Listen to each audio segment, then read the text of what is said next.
What's going on, everybody? Welcome to the Wages Zone podcast, and we are back for another UFC event, guys. This video is getting out late, guys. I am so sorry. The event starts in 3 hours, so hopefully you guys can watch this video and get your picks in. So let me just rush through this video right now so you guys can hurry up and get through it, guys. So first fight of the night is going to be Jamie Lynn Horn taking on Ivanka Petrovic, and I'm going to be taking Jamie Lynn Horn in this one, guys. She's a minus 205 favorite. I'm probably going to be throwing her in a parlay with one of the other girl fight on over 2.5 because I don't see another line I can honestly take this in. I could take Jamie Lynn Horn via decision, but honestly, never mind, guys. Let me just tell you right now, I'm taking Jamie Lynn Horn via decision. I was trying to sit here and think, how should I attack this fight?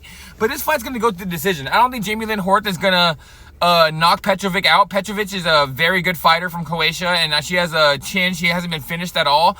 But I just think Jamie Lynn Horn, fighting out of Canada in her hometown, is going to go in there and put on a great performance and get a hometown decision. Even if this fight is very close, I think the Canadian judges are going to give it to her. So for this bet, guys, I'm taking Jamie Lynn Horn via decision. All right, guys, this next fight is going to be Chad Ellinger taking on Cody Gibson. And this one, guys, I went back and forth on all week. Chad Ellinger is one of those fighters where he doesn't know how to leave. He's one of those fighters that always stays in front of you. He likes to fight. He's going to put on a dog fight. I think it's going to be a very competitive matchup. But honestly, I think I'm going to be on the Cody Gibson side. I think Cody Gibson is a fighter that is another one of those fighters that keeps walking forward, likes to be right in front of you, just a dog fight. And I just feel like, but in this fight, it's probably going to be a dogfight, very competitive, going back and forth. And I'm just going to take the guy who has the more cardio, who has the more experience, and who has the more edge to him, I believe. So for this fight, guys, I'm going to be taking Cody Gibson on the money line. I'm not going to be having too much investment in this one. But yeah, guys, the pick for me is going to be Cody Gibson in this one. All right, guys, for this next fight, it's going to be Series City taking on Garrett Armfield. And this one, guys, is another fight I went back and forth on. A very competitive match. I don't think I'm going to bet on this one just because it's very competitive and I don't have the greatest read on it.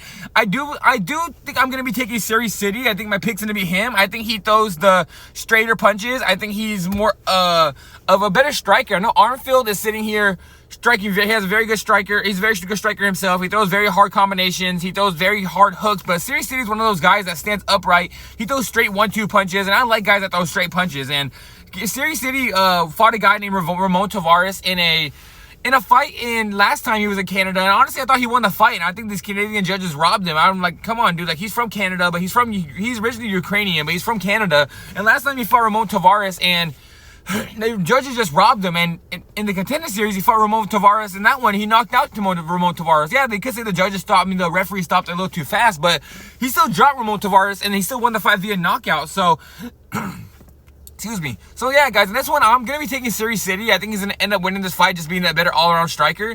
But it's not going to be a fight I'm betting on. So, the pick for me is going to be Series City. And one more other thing, guys. Garrett Armfield posted a video on his Instagram for Labor Day. He gets in his, like, little car. I don't know what it is. One of those, like, field cars. I can't remember what they're called. And he says, "Happy Labor Day to everybody." And then goes and does a donut. He tips over the car.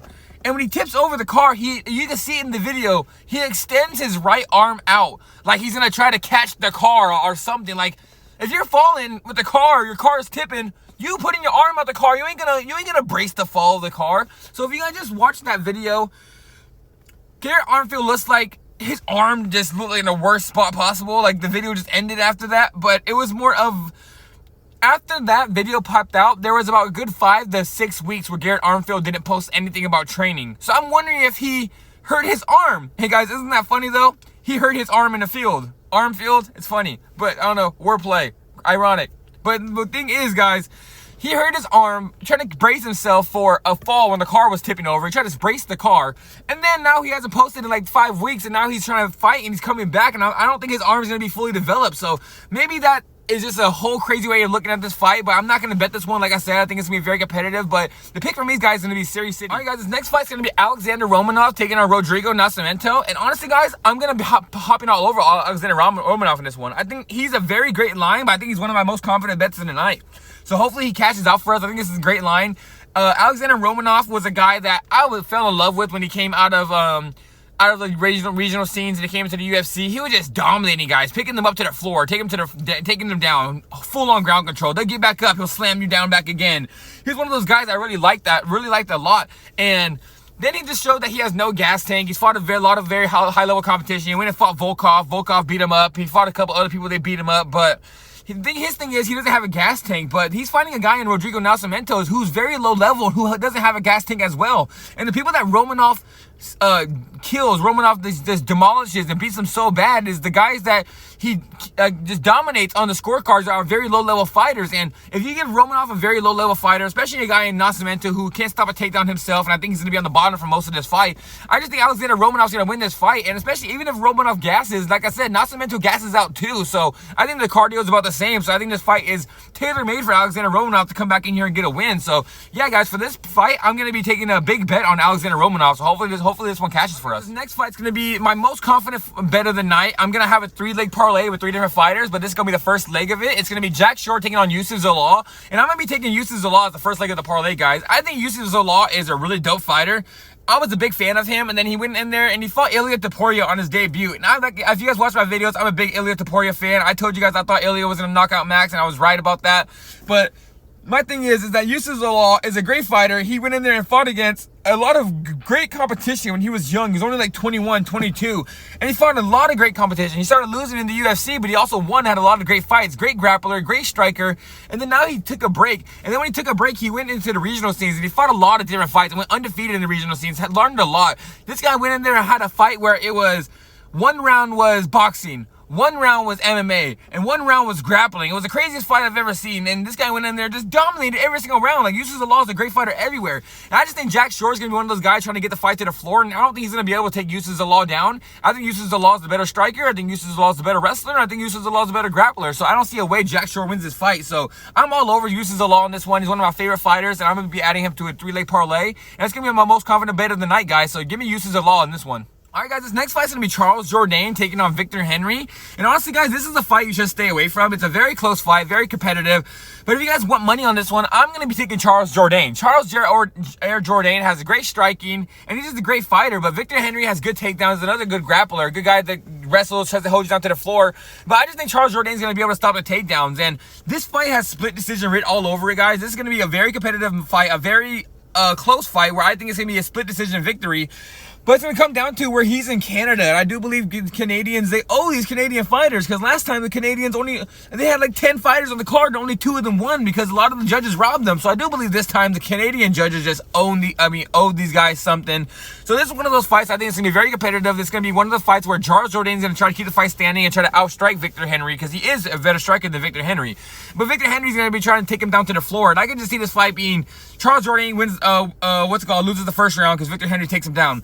Second round, Victor Henry gasses out and Charles Jourdain starts striking with them. And then that third round, both of them have no gas tank in. Both of them are just throwing back and forth, and we don't know who won this fight at the end of it. It ends up a split decision. So, but my pick's going to be Charles Jourdain fight. Like I said, I'm going to be taking Charles Jourdain via decision on this one. So that's going to be my bet for this one, guys. And like I said, I'm not going to have too much of an investment into it just because it's very close. But my bet for this one is Charles Jourdain by decision. Guys, this is going to be the second leg of that parlay, my most confident bet of the night. It's going to be Ariana Da Silva, or if you know her as Ariana Lipski, is fighting Jasmine Jourdain, guys. And I'm taking Jasmine Jourdain as the second leg of that parlay, guys, with Youssef Zalal. Jasmine Jourdain is probably, in my opinion, the best Canadian prospect, not just women prospect, guys.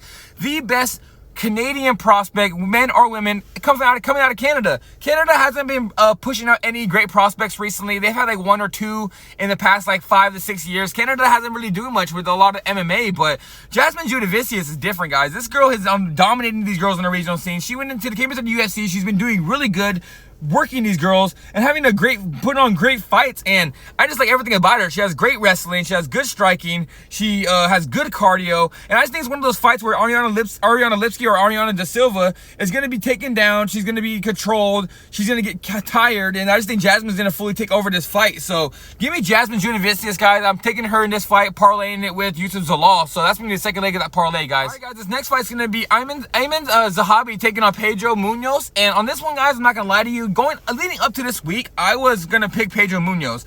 I thought Pedro Munoz was going to win this fight, but then doing some tape study, getting more into the research, I ended up being on the Zahabi side. I think Zahabi is going to end up keeping the distance and just landing some great boxing combinations. I do think this is going to be a very great boxing fight because both these guys have very good boxing.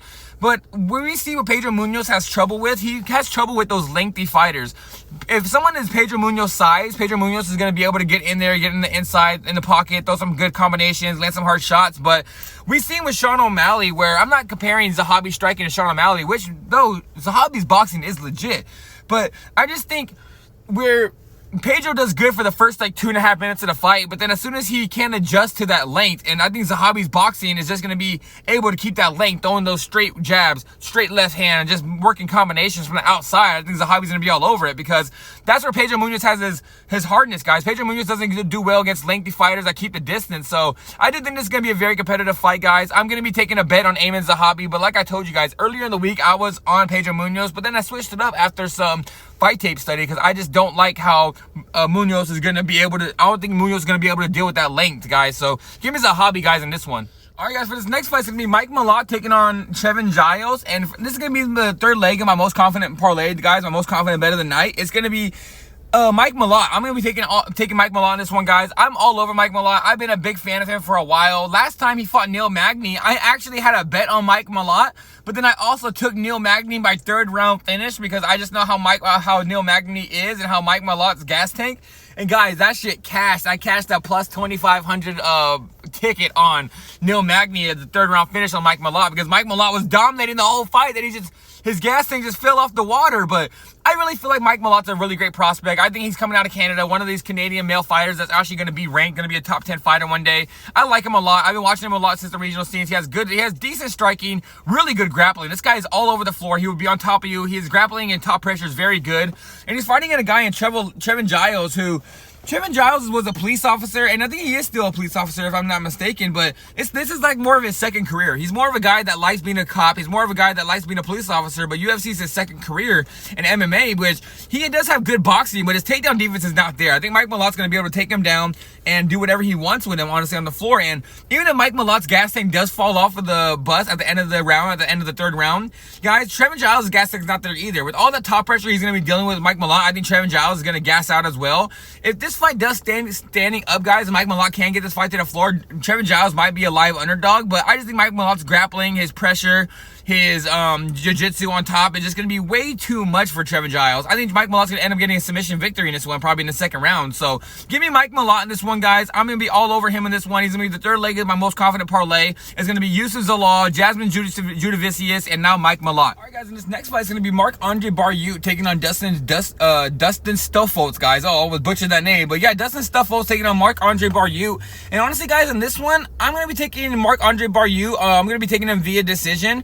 I just don't want the money line price on this one at minus 205, because it's going to be a fight where Marc-Andre Barriault is going to try to keep the fight standing up. He's going to want to keep the fight at distance, landing some strikes on the outside. And Dustin Stuffoltz is going to be trying to get the fight to the floor. I think that this fight's going to be very competitive. It's going to go back and forth. So I'm going to be on the decision prop, because I do believe this fight's going to the decision.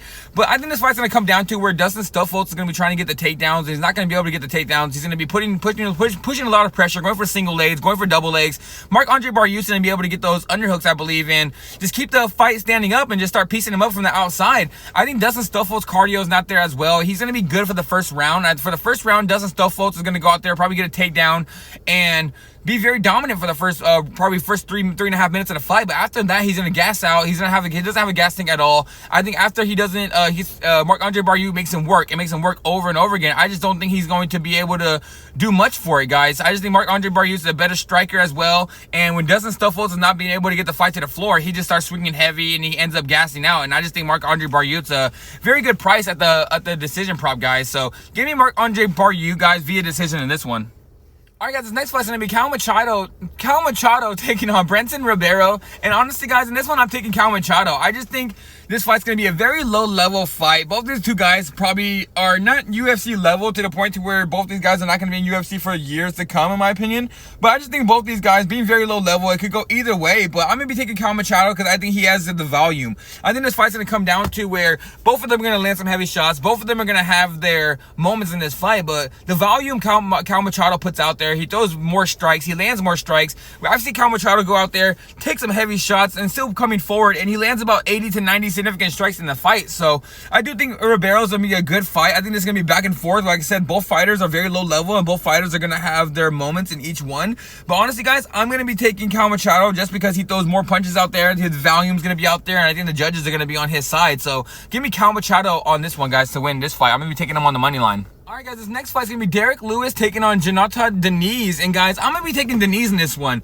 Guys, I'm not a Derrick Lewis fan. I think Derrick Lewis might be the worst fighter to ever be ranked in the top 5. This guy has no grappling. This guy striking is not really good. This guy doesn't have any jiu-jitsu because he doesn't believe in jiu-jitsu. This guy just like, they ask him, oh, what are you training your jiu-jitsu to get up, Derrick Lewis? Oh, I don't do jiu-jitsu. I just get up. Oh, whatever, dude. My point is, he just hits very hard. He swings very wild. He has the most knockouts in the UFC history because he's a black beast. This guy hits very hard. He has a death touch. He touches you, you go to sleep. But now he's fighting a legit kickboxer where I think Diniz is going to be levels above him in the striking. Diniz is probably going to kick his leg out from under him, just keep going to that leg kick to the point to where Derrick Lewis is not going to be able to move around anymore. And the only way Derrick Lewis could win this fight, guys, is if he decides to wrestle. If Derrick Lewis decides to grab on to Diniz, try to take him down to the floor and use that big body, use that big frame to hold him down, that's the only way he wins this fight. Because if this turns into a striking battle, Diniz is going to pick him totally apart. Because I don't think Derrick Lewis is on the level of the UFC anymore. I think this guy is probably on his way out to retirement because he just doesn't really do anything that good anymore. And just to me, you can't be in today's UFC, in today's era, you can't just be a big guy that hits hard and just swings wild anymore. You have to have some technique. And Jourdain Diniz, like I said, is one of the best kickboxers, an old glory kickboxer that fought a lot of high-level competition. And like I said, I think this fight's going to be where he just kicks the leg out below him over and over again, just keeps going to that leg kick to where Derrick Lewis is not able to move anymore, and then he eventually just knocks out Derrick Lewis. So give me Jourdain Diniz in this one, guys, on the money line. I think he ends up winning this fight, and I'm actually very confident in him, so hopefully he catches for us. All right, guys, this next fight's going to be Aaron Blanchfield taking on Rose Namajunas. And this one, guys, I'm going to be taking Aaron Blanchfield, guys.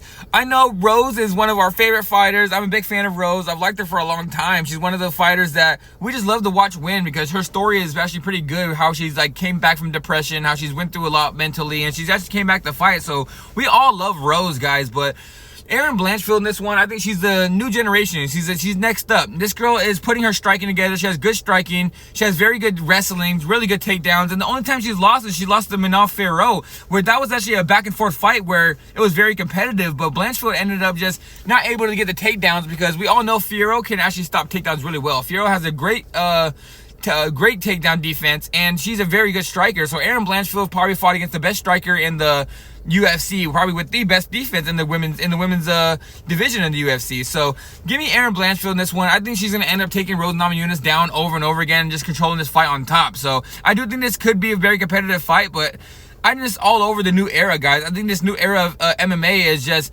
really good. These guys are coming up, and these guys and girls are just coming up and just showing levels to this game that we didn't see before. So give me Aaron Blanchfield this one, guys. I'm going to be taking her on the money line. I do think she gets a title fight after this fight.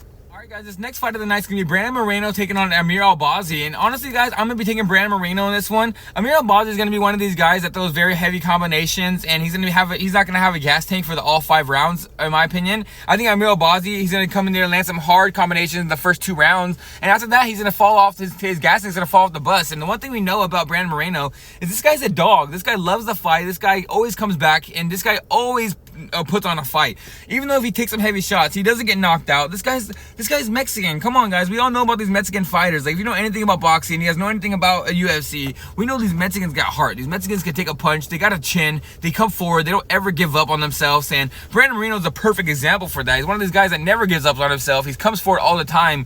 And the one thing about Brandon Moreno, I do feel like he's at the end of his road. I do think this is his last run. I do think if he wins this fight and goes on, fights for a title one more time, I do see Brandon Moreno eventually just getting out of here and going home and being happy and playing with his Legos and stuff. So give me Brandon Moreno in this one, guys. I do think this fight's going to come down to the first round if Brandon Moreno just withstands that onslaught from Amir Albazi. That Amir Albazi is going to be landing those heavy combinations in the first 2 rounds. Brandon Moreno is going to come back in round 3, 4, and 5 and end up taking over, guys. So give me Brandon Moreno in this one, guys. I'm actually very confident in him, so because I just think he's levels above Amir Albazi. So give me Brandon Moreno on the money line on this one.